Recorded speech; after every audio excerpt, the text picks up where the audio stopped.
Primero que todo, muchas gracias al senador Jorge Enrique Robledo por habernos invitado a participar en esta audiencia pública sobre el problema de la educación.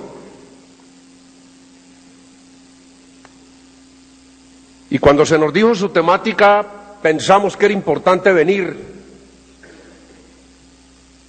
para señalar un punto de entronque en la crisis del sistema educativo colombiano en las actuales circunstancias. Es que la crisis, el desastre y las dificultades que hoy campean en la educación superior en todos los órdenes debe entenderse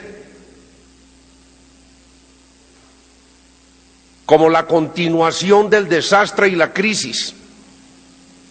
que campean en el sector de la educación preescolar, básica y media en Colombia, entendiendo elementalmente un asunto: es que un edificio que tiene sus cimientos en bancarrota difícilmente puede tener su superestructura en superávit. Es una situación elemental. Y voy a dedicar los minutos que me asignaron en esta audiencia a hacer algunos comentarios al respecto. Entre el año 2001 y el año 2007 se hicieron en Colombia dos reformas constitucionales a los artículos que desde la Constitución definían la norma general para regular la financiación y los recursos del Estado hacia el sector educativo. Estas dos reformas fueron pactadas en los acuerdos de stand-by, primero por el gobierno de Pastrana y después por el régimen de Uribe con el Fondo Monetario Internacional. Y estas dos reformas tuvieron un marco teórico explicativo para decirle al país que la estabilidad de la nación dependía de manera absoluta de que estas reformas fueran aprobadas en este Congreso, ante lo cual quedamos en la evidencia histórica de que en Colombia la viabilidad de este país, la estabilidad de esta nación, depende de que de cuando en cuando el Congreso le meta la mano a los recursos para financiar la educación pública, la salud pública, el agua potable y el saneamiento básico, los cuatro frentes fundamentales que se financian con los recursos de las transferencias territoriales que se designan en la Constitución Nacional. Decíamos entonces en el año 2001, y lo repetimos el año pasado, en el año 2007, que las transferencias eran para recortar drásticamente los recursos.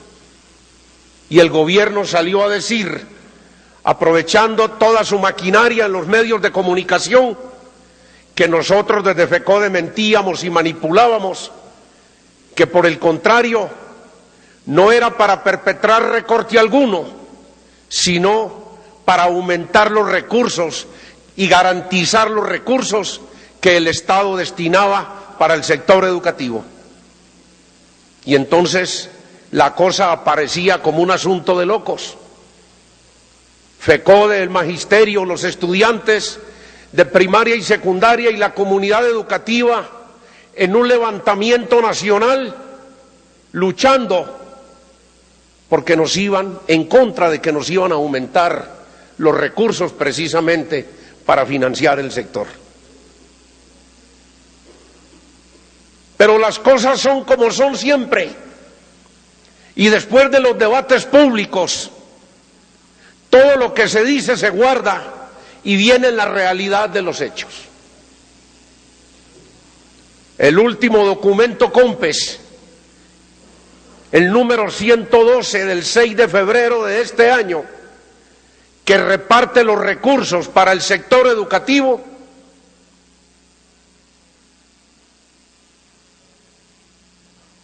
trae por lo menos, en la brevedad del tiempo que tenemos,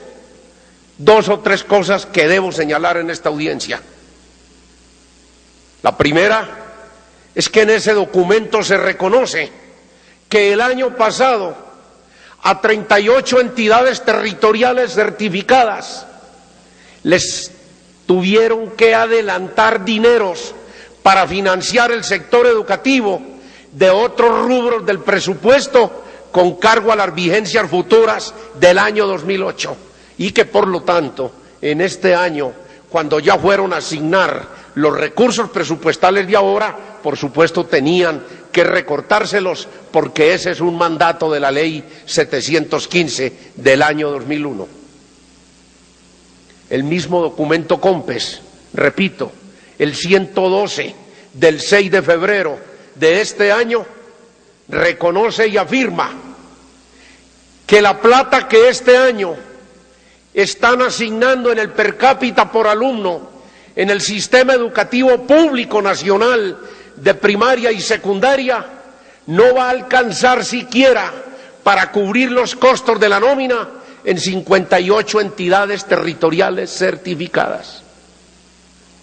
Que esa es la razón por la cual desde ya el mismo COMPES ordena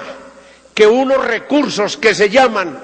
asignaciones complementarias